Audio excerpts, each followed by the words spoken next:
Hi everyone, आज हम देखेंगे ऑपरेटर्स इन जावा। ऑपरेटर्स को हम एक सिंबल मान सकते हैं जो किसी दो ऑपरेंड्स के बीच में अगर कोई ऑपरेशंस परफॉर्म करने हैं तो वो हम कर सकते हैं, जैसे एडिशन, मल्टीप्लिकेशन, डिवीजन हो गया।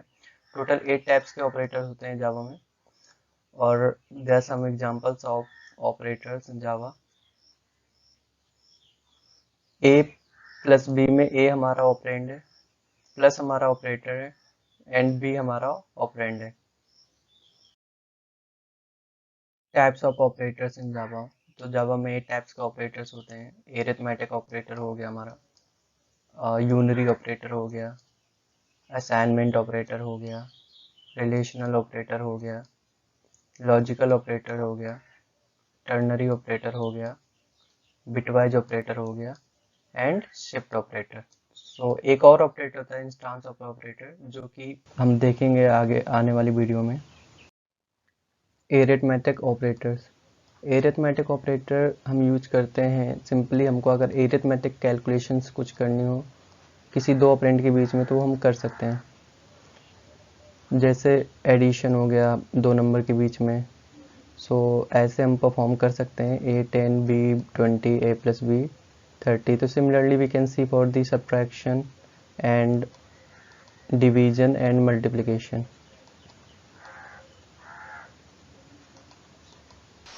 Arithmetic operators. सो एरिथमेटिक के लिए हम दो इंटीजर वेरिएबल लेते हैं, a equal to 10 and integer b equal to 20। अगर एक और ऑपरेटर लेते हैं हम c, जिसमें हम a और b में के बीच में जो भी ऑपरेशन है वो परफॉर्म करेंगे। सो a प्लस b अगर हम करेंगे तो इसका रिजल्ट तो सबको पता ही होगा। इसको कंसोल में प्रिंट करते हैं तो इसका रिजल्ट आ रहा है 30। तो सेम हम मल्टीप्लिकेशन के लिए कर सकते हैं, सब्ट्रैक्शन के लिए कर सकते हैं, डिवीजन के लिए कर सकते हैं। तो डिवीजन के लिए अगर हम करेंगे तो इसका रिजल्ट जो आएगा ये 0 आ रहा है। तो a और b को डिवाइड करने पर हमारा जो रिजल्ट आता है वो आता है 0.5। सो सिंस हमने जो c वेरिएबल लिया है जो कि इन दोनों का रिजल्ट स्टोर करा रहा है वो एक इंटीजर है, और इंटीजर में केवल इंटीजर वैल्यू ही स्टोर होगी, ना कि कोई डबल या फ्लोट वैल्यू। तो इस वजह से रिजल्ट जो है ना वो 0 आ रहा है। तो एक और ऑपरेटर होता है इसमें जो कि है मॉडुलस ऑपरेटर। तो मॉडुलस ऑपरेटर्स को हम इससे डिफाइन करते हैं, एंड अगर हम इसका रिजल्ट देखें तो इसका रिजल्ट जो होगा वो 10 आ रहा है। 10 इस वजह से आ रहा है कि 10 को अगर 20 से डिवाइड करेंगे तो इसका जो रिजल्ट होगा वो इंटीजर में आएगा, वो जो कि होगा 0, क्योंकि 0.5 आएगा, 0.5। तो इंटीजर में 0 स्टोर, लेकिन जो इसका रिमाइंडर होगा वो 10 होगा, क्योंकि इसको पूरी तरीके से डिवाइड नहीं कर रहा है, 20 10 को डिवाइड नहीं कर रहा है पूरी तरीके से। इस वजह से इसका जो रिजल्ट होगा वो 10 आएगा। अगर यही हम 20 को मीन्स b को हम a से डिवाइड कर दें, तो यहाँ पर b को a से डिवाइड अगर करेंगे तो ये पूरी तरीके से डिवाइड हो जाएगा 20 10 से, और रिजल्ट आएगा 2। सो इस वजह से रिमाइंडर उस केस में 0 बचेगा। Unary operators. So unary operators हम सिंपली यूज करते हैं अगर हमें सिंगल ऑपरेंड पे ऑपरेशंस परफॉर्म करने हो गए, जैसे सिंगल नंबर को इंक्रीमेंट करना है, डिक्रीमेंट करना है, तो हम कर सकते हैं। तो इसमें होता है यूनरी माइनस। तो इसमें सिंपली जो नंबर होता है उसका साइन हम कन्वर्ट कर सकते हैं, अगर पॉजिटिव है तो नेगेटिव है, नेगेटिव है तो पॉजिटिव बना सकते हैं। तो you can see the example. और नॉट हम यूज करते हैं यूनरी नॉट, यूनरी नॉट में। तो इसमें हम बूलियन वेरिएबल को अगर नॉट लगा दें तो उसका नेचर जो है ना वो चेंज हो जाएगा, ट्रू से फॉल्स हो जाएगा। सिमिलरली इंक्रीमेंट होता है, डिक्रीमेंट होता है। तो इसमें जो ए की वैल्यू है वो इंक्रीमेंट हो जाएगी बाई 1, एंड डिक्रीमेंट में सिमिलरली ए की जो वैल्यू है वो डिक्रीज हो जाएगी बाई 1। Unary operators. तो यूनरी ऑपरेटर्स को समझने के लिए हम एक इंटीजर वेरिएबल लेते हैं ए में 10 वैल्यू असाइन कराते हैं, and if we increment the value of a, तो इसका मतलब है a equal to a plus 1, तो a की वैल्यू 1 से इंक्रीज हो जाएगी। देखते हैं कंसोल में क्या रिजल्ट आता है।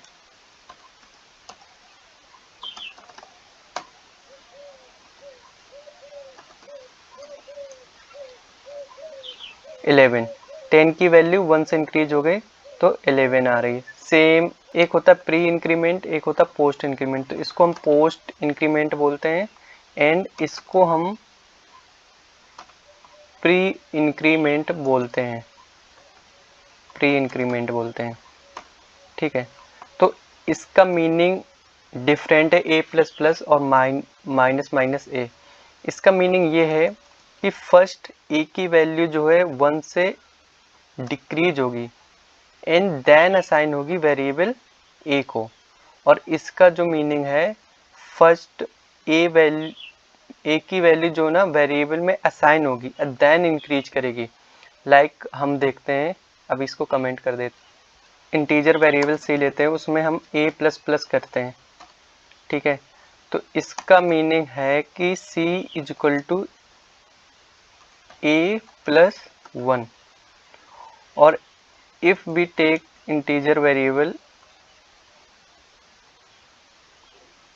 इसमें c की वैल्यू देखते हैं उसमें कंसोल में, इसमें c की वैल्यू देखते हैं तो 10 आ रही है। क्यों आ रही है?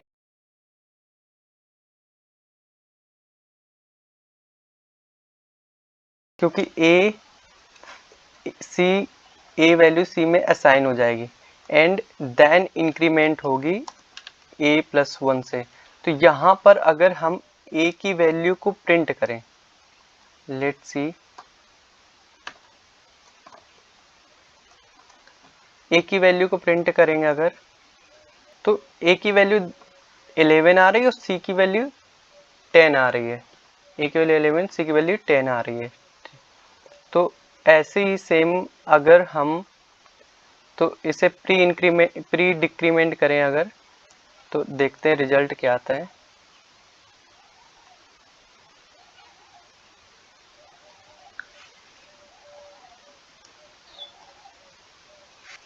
तो c की वैल्यू आ रही है 9 एंड a की वैल्यू भी 9 आ रही है, क्योंकि ये क्या हुआ यहाँ पर कि फर्स्ट a की वैल्यू a से डिक्रीज हो गई एंड देन c में वो वैल्यू असाइन हो गई। इसमें एक नेगेशन ऑपरेटर भी होता है।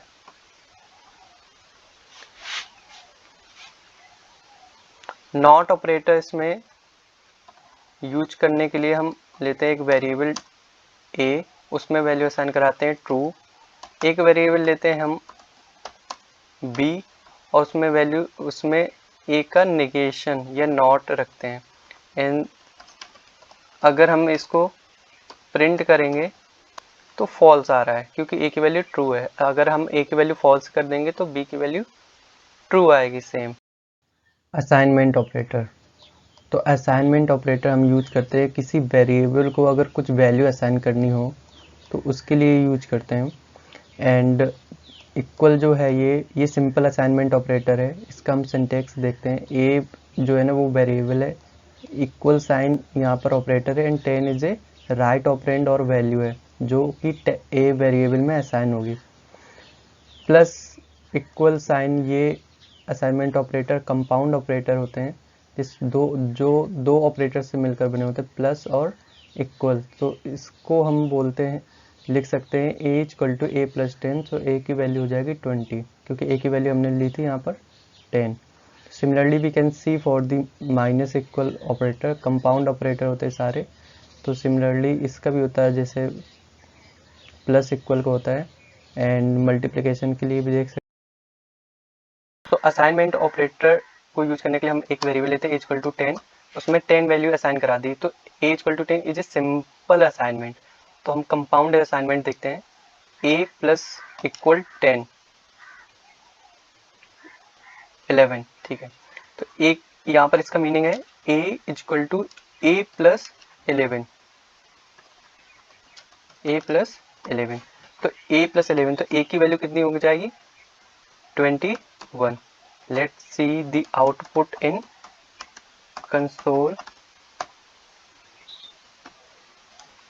तो 21 आ रहा है। ठीक है, सेम हमारा डिक्रीमेंट के लिए भी यूज कर सकते हैं, सेम हम इसके लिए भी यूज कर सकते हैं। तो इसका मीनिंग होता है a माइनस, तो यहाँ पर जो इसकी वैल्यू होगी वो होगी -1, क्योंकि a 10 - 11 = 1, तो -1 आ रही है। सेम हम मल्टीप्लिकेशन के लिए देख सकते हैं, मल्टीप्लिकेशन के लिए देख सकते हैं। तो यहाँ पर इसका मीनिंग होता है a × 11 means 11 is a right operand. a की वैल्यू 11 से मल्टीप्लाई करेंगे तो आंसर आएगा 110। Let's see the output in console. तो यहाँ पर आउटपुट आ रहा है 1110। सेम हम डिवीजन भी यूज कर सकते हैं। तो यहाँ पर डिवीजन का मतलब होता है a डिवाइडेड बाई 11, और यहाँ पर डिवाइड 11 नहीं लेते, यहाँ पर 2 लेते हैं। तो a डिवाइडेड बाई 2, तो इसका आउटपुट जो होगा वो 5 होगा, क्योंकि हम 10 को अगर 11 से डिवाइड करते हैं तो उसमें आउटपुट 0 आता है, क्योंकि उसमें फ्लोट नंबर आता है जो कि इंटीजर एक्सेप्ट नहीं करता। तो इसमें आउटपुट होगा हमारा 5 आ रहा है।